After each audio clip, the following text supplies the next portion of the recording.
guys, we are back with some more Lemonade War. Hope you guys are doing great. We are actually going to look at chapters 8 and 9 today. Chapter 8's a little long, chapter 9 is a little short, so I feel like we can kind of put them both together today. Let's do a quick review on chapter 7. Chapter 7 was called Location, Location, Location. So for like real estate, when you're selling a house or looking to buy a house, location is really important. And so this chapter was called Location, Location, Location. Evan said at the very beginning, says he was in trouble. He had earned $47.11, which was more money than he had in his whole entire life. But it was Friday and he was kind of worried. There's only 3 days left to get the rest of the money. So he was trying to figure out in his head how much money he was going to need to get that week. And so he ended up doing all the math and getting it correct and figuring out how much money he needed to make. And he needed to get $17 each day and a little extra at the end. So he decided that location was important, so he was going to kind of go out to the center of town. So he packed up his wagon and all of his stuff all by himself and went to the center of town, and because that's where all the people were at. You know, people that were working, people at the park with their kids, walking their dogs. There's lots of people out, so he thought that that might be a good location to do his lemonade stand. So unfortunately, while he was there, one of the officers for the city came over and basically shut him down. Said, you have to have a permit to sell this kind of stuff, and he didn't. Before he shut him down, the officer ended up buying a cup of lemonade and giving him some extra money, so an extra $5, which was nice of him. And he did that because the officer also had a younger sister growing up, and so he kind of knows what it's like to have these competitions with his sister. Although Evan was kind of sad and felt a little defeated, it is what it is. He kind of understood. So, and then he said that people were, have lemonade stands all over town.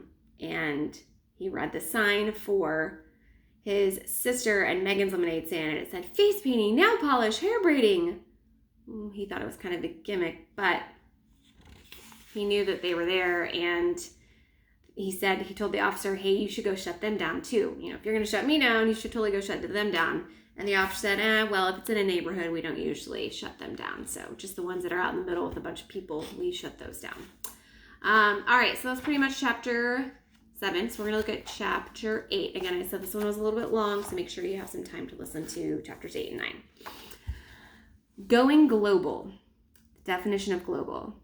Throughout the world refers to expanding one's market beyond the immediate area of production.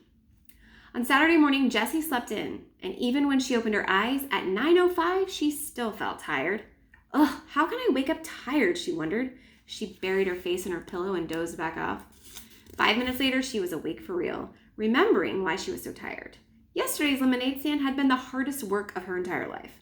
Face painting, hair braiding, nail polishing. It had sounded like such a good idea. Jessie had been sure that every kid in the neighborhood would line up to buy a cup of lemonade.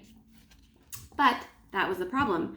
Every kid had lined up for lemonade and then wanted face painting and hair braiding and fingernail polishing and toe polishing. One boy had asked for face painting on both cheeks, both arms, and his stomach.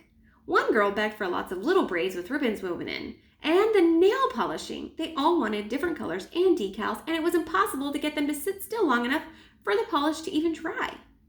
We're going to run out of lemonade, Megan had said to Jessie at noon as the line stretched all the way up the street. Pour half cups instead of full ones, whispered Jessie. It has to last. Jessie and Megan had each made $24 on lemonade, and they'd worked 8 hours to do it. At the end of the day, they agreed. A good idea, but totally not worth it. After breakfast, Jessie pulled out her lockbox and sat on her bed. She kept the box hidden in her closet on a shelf under some sweaters. She kept the key in a plastic box in her desk drawer. The plastic box was designed to look exactly like a pack of gum. You would never know it was hollow and had a secret sliding panel outside. Jessie unlocked the box and opened the lid. First, she took out the 3 torn slips of paper. There was one for value added and one for goodwill. There was also a new one that Jessie had added last night. Profit margin. Profit margin means sales less all operating costs divided by the number of sales. The result is a ratio. For example, if it costs you $300 to make 100 hats and you sell those hats for $500, the profit margin is 500 minus 300 divided by 100, and that equals 2. There you go. That's what it is, profit margin. Jessie lined up all 3 scraps of paper on the bed beside her. She wasn't sure why she was saving these words, but she felt like they belonged in her lockbox. Next, she took out her lemonade earnings. Every day, Megan had squealed over how much money they'd made. But every day, Jessie had known, it's not enough. It's not going to be enough to win. Jessie counted the money. So far, she had earned $40. It was a lot of money, but it wasn't nearly enough. She still needed to earn $60 more, and today was Saturday. Only 2 more selling days before she and Evan counted their earnings on Sunday night. How was she going to sell enough lemonade to earn $60 in 2 days? She couldn't. That was a problem. No kid could earn $100 in just 5 days by selling lemonade. The profit margin was too small. She knew that because she'd used her calculator to figure it all out last night. The numbers said it all. There was no way 2 girls in one neighborhood could sell 375 cups of lemonade. Nobody wanted that much lemonade, no matter how hot the day was. Jessie looked at the money in her lockbox and the page of calculations on her desk. Any other kid would have quit, but Jessie wasn't a quitter. So look, this is all of her notes, all of her math, all of her ideas.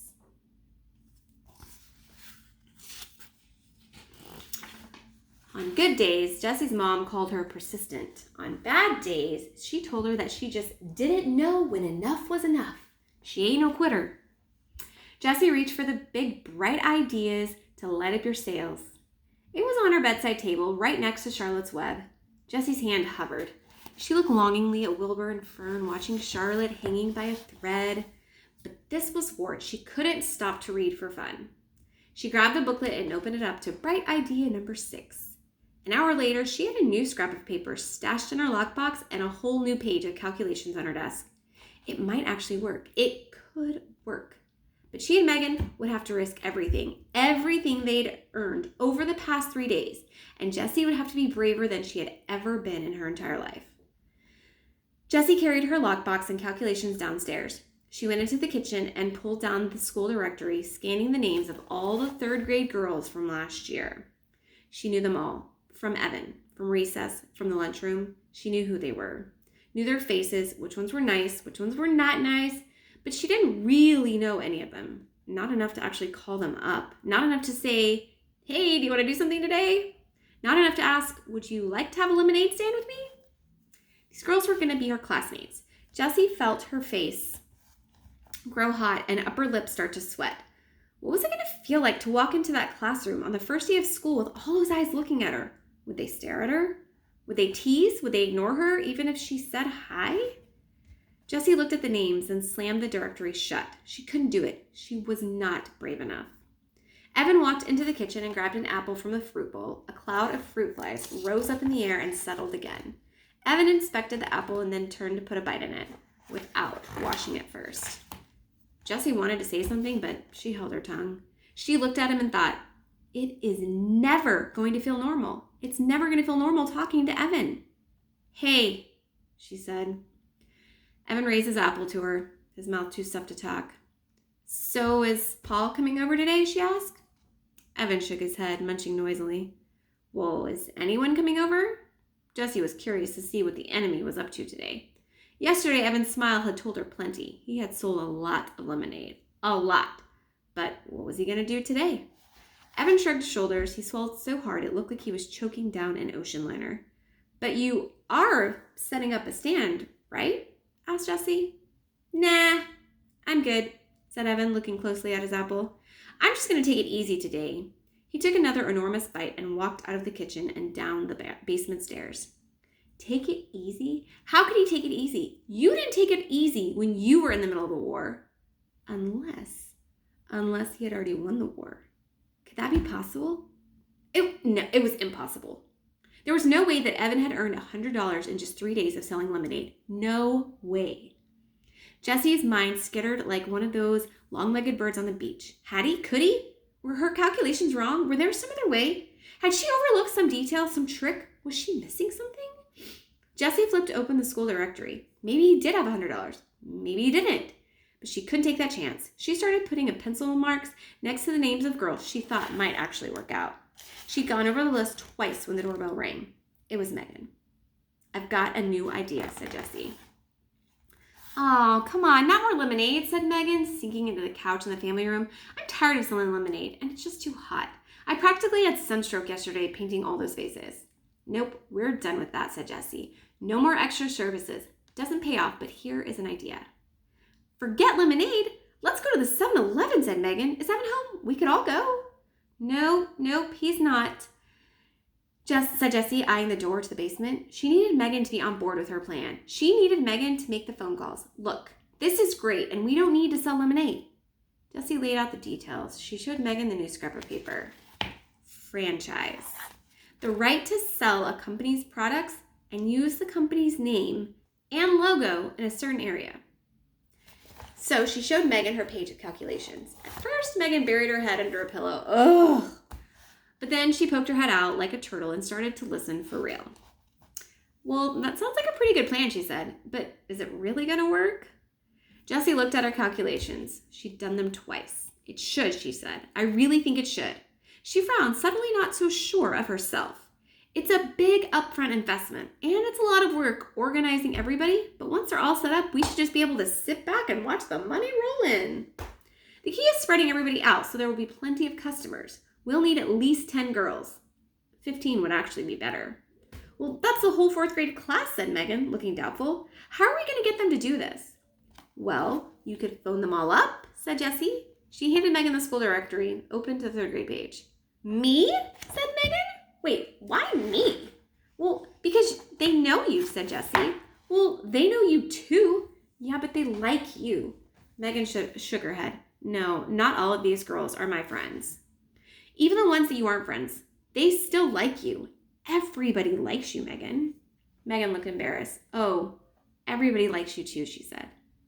"No, they don't," said Jessie. "They really don't."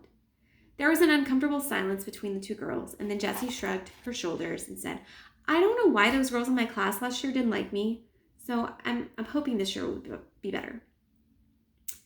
Megan tapped her fingers on her knees. "You're nervous, aren't you, about 4th grade?" she asked.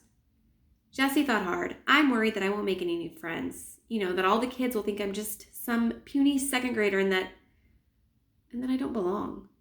Megan looked up at the ceiling for a minute. "Well, let's see. Do you have an index card?" she asked. "Huh?" "I need an index card. Do you have one?" Jessie went into the kitchen and got an index card. She handed it to Megan. Megan started to write something on the card.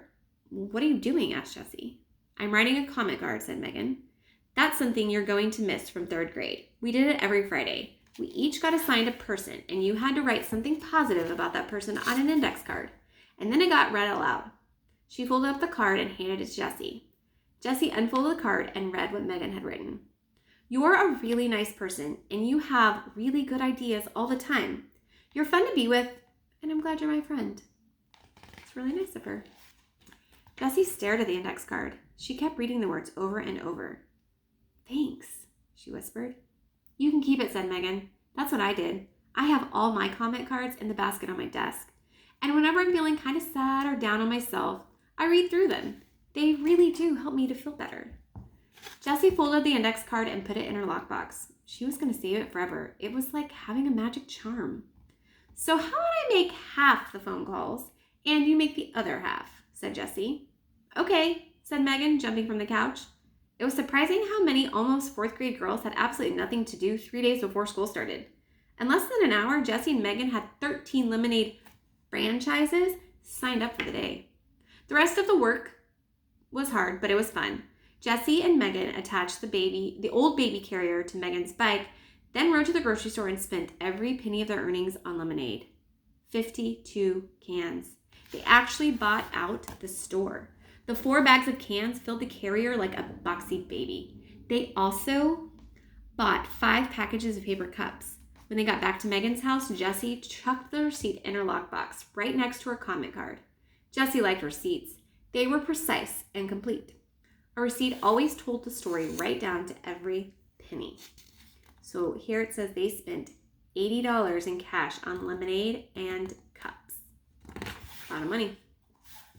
Then they tossed construction paper and art supplies into the carrier and started making the rounds. First stop, Sally Knight's house. She was ready for them with a table, chair, and an empty pitcher all set up. Jessie mixed the lemonade, and Megan quickly made a lemonade sign. Lemonade for sale, 75 cents a cup. And they left Sally to her business. The deal was that Sally got to keep 1/3 of the profits, and Jessie and Megan got the rest. After they set up all 13 lemonade stands with enough mix to make 4 pitchers of lemonade, Jessie and Megan hung out at Megan's house, baking brownies and watching TV. Then they hopped on their bikes again and made the rounds. Jessie and Megan stopped in front of Sally's house first. The lemonade stand was nowhere to be seen. "Well, what do you think is going on?" asked Megan. Jessie had a bad feeling in her stomach. Something must have gone wrong. They rang the doorbell and Sally came to the door. "Hurry," she said. "My mom's going totally mental when the AC is on and the door's open." Where's your stand?" asked Jessie nervously, feeling goosebumps ripple up on her arms because of the cool air. Sally waved her hand. "I'm done. I sold out in like an hour. It's so darn hot. We made $24 besides tips. Do I get to keep the tips?" "Sure," Jessie said. "Tips? She forgot about those on our calculation page." Sally handed Jessie some crumpled bills and an avalanche of coins, $8 for Jessie and Megan each. "You want to stay and have some ice cream?" they said. "Okay," said Megan, "and we brought you a thank you brownie, for being part of our team." That had been bright idea number 9. After a bowl of the Moose's Loose ice cream, Jessie and Megan headed out. The story was the same at every girl's house. The lemonade had sold out quickly and the money just kept rolling in. "I can't believe we made. How much did we make?" Megan squealed once they got back to her house. $104 each, shouted Jessie. She couldn't stop hopping from one foot to the other. I had never seen so much money in my entire life. Jessie was already running numbers in her head, subtracting the $84 that she and Megan had spent on lemonade and cups. Each girl had made a profit of $64. If they increased the number of franchises from 13 to 26, they could each make $128 in one day. If they ran the 26 franchises every day for 1 week, they could each make $896. Jessie pulled out the paper and scribbled on the graph. The sky was the limit. Megan pretended to faint when Jessie showed her the graph. "What are you going to do with your money?" she asked from the door. "Win the war," thought Jessie. Oops, she couldn't say that to Megan. Megan didn't even know about the lemonade war. After all, Megan liked Evan. Jessie suddenly wondered, if Megan knew about the war, whose side would she be on? All at once, Jessie felt as if Evan were a hawk, circling above, waiting to swoop down and snatch Megan away. Oh, she was so mad at him. He deserved to lose everything. Is $104 enough to win? Wondered Jessie. Surely Evan couldn't have earned more than that. Still, better safe than sorry. She would work all day tomorrow, Sunday, selling lemonade. "So," said Megan, "what are you going to do with the money?" She was kicking off her sneakers and fanning herself with a magazine. "Well, I'm going to donate all of my money to the Animal Rescue League." Megan stopped waving the magazine. "Oh, well, that's so nice of you. I want to donate my money too." She dropped the magazine and started shoving her money toward Jessie. "Here, give mine to the Animal Rescue League too. On the card, just put both of our names." The money came at her so fast that Jessie didn't know what to say. There it was, $208. $208, all in her hands. She had won. She had really and truly won the lemonade war. "Just promise me one thing," said Megan. "No lemonade stand tomorrow, okay?" "Okay," said Jessie. She didn't need a lemonade stand on Sunday if she had $208 today. "My dad said tomorrow's the last day before the heat breaks, so we're going to go to the beach for a whole day. Do you want to go?" "Sure," said Jessie. "Well, maybe Evan wants to come too," said Megan. Jessie shook her head. "No, Evan's busy all day tomorrow. He told me he has plans." Too bad for him." "Yep," said Jessie, thinking of all that money. Too bad for him. All right, that was the end of chapter 8. Let's do chapter 9. This one is called Negotiation. Negotiation, a method of bargaining so that you can reach an agreement. Well, there it is. All right. Evan looked up from the marble track he was building when Jessie walked in the front door. She looked hot and sweaty. She looked happy? Really happy. Like she'd gotten an A+, or like she had just won the war. "What What are you smiling for? Asked Evan, holding a marble at the top of the track. No reason, Jessie said, putting her hands on her hips and staring at him. She looked like one of those goofy yellow smiley faces, all mouth. Well, quit looking at me, would you? It's creepifying. You look like you're gonna explode or something. Evan dropped the marble onto the funnel. It raced through the track, picking up speed around the curves. It passed the flywheel, sending the flag spinning, then fell to the final drop. When it reached the end of the track, it went sailing through the air like a beautiful silver bird, and then fell short. The marble landed on the ground instead of at the bullseye. Evan muttered under his breath and adjusted the position of the cup. Raise the end of the track, said Jessie. You'll get more loft. Evan looked at her angrily. The marble had fallen into the cup the last 10 times he'd done it. Why did it have to fall short the one time she was watching? Don't tell me what to do, he said. Why was she smiling like that? I didn't tell you what to do. I just made a suggestion. Take it or leave it, Jessie said, as she turned to walk up the stairs. Grump, Mr. Fink, she tossed over her shoulder. Evan threw a marble at her, disappearing back, but missed by a mile. Well, he hadn't really been aiming anyway. He just wanted that feeling of throwing something. He'd been feeding the need to throw something for the past 4 days. Grump, Mr. Fink. That was the name of the character he'd made up when he was 6 and Jessie was 5. That was back when Mom and Dad were fighting a lot, and Evan and Jessie just had to get out of the house. They'd scrambled up the climbing tree. Evan had his brands, Jessie had hers, and they waited it out. Sometimes they had to wait a long time. And once when Jessie was thirsty and impatient and cranky, Evan had said, Be quiet and I'll tell you a story about Grump Mr. Fink. Grump Mr. Fink was a man who was cranky and mean and made everybody miserable. But deep down, he wanted people to love him. It's just that every time he tried to do something nice, it turned out all wrong. Evan had made up a lot of stories about Mr. Fink and that tree. But after Dad left, there just weren't any more stories to tell. No one in the whole world besides Jessie and Evan knew about Grump Mr. Fink, and Evan hadn't thought about him in years. Hey, he said sharply. He heard Jessie stop at the top of the stairs, but she didn't come down. Do you want to call this whole thing off, he asked. What? She shouted. This lemonade war, he said. Call it off? Yeah, he said. Just say nobody wins and nobody loses. Jessie walked down the stairs and stood with her arms crossed, and Evan looked at her. He missed her. He had spent the whole day, the third to last day before school started, by himself. It stunk. It totally stunk. If Jessie had been around and they had been fighting with each other, they could have played air hockey or made pretzels or built a marble track with twice as many gizmos that launched their marble into the bullseye cup every time. Jessie was very precise. She was good at getting the marble to go into the cup. What do you say, he asked. Jessie said, I don't know. I mean, you see, Megan Evan felt his face get hot. Megan Moriarty. Every time he thought of her, his throat got all squeezed up and scratchy. It was like an allergic reaction he had if he accidentally ate a shrimp. You told Megan Moriarty about everything? He said. No, what everything? Asked Jessie, even though she looked like a fish caught in a net. You did! And suddenly Evan knew exactly why Jessie had been smiling when she walked in the door, and why she didn't want to call off the war. She had done it. Again. She had figured out some way to show the world just how stupid he was. Like the time he'd come home with 100 on his weekly test, the only time he'd ever gotten every word right, to find that Jessie had won a statewide poetry-winning contest. He'd thrown his paper in the trash without even telling his mom. What was the point? Evan didn't know how, but somehow Jessie had found a way to earn more than $103. She was going to beat him, and Megan Moriarty knew all about it. And she would tell everyone else. All the girls would know. Paul would know, and Ryan and Adam and Jack. Scott Spencer would know. Can you believe it? He lost to his little sister, the one who's going to be in our class. What a loser. You know what he said? Forget it. Just forget I said anything. The war is on. O-N. Prepare to die. Okay. And it was a little longer. Thanks for sticking with me, guys. That's the end of chapter 9.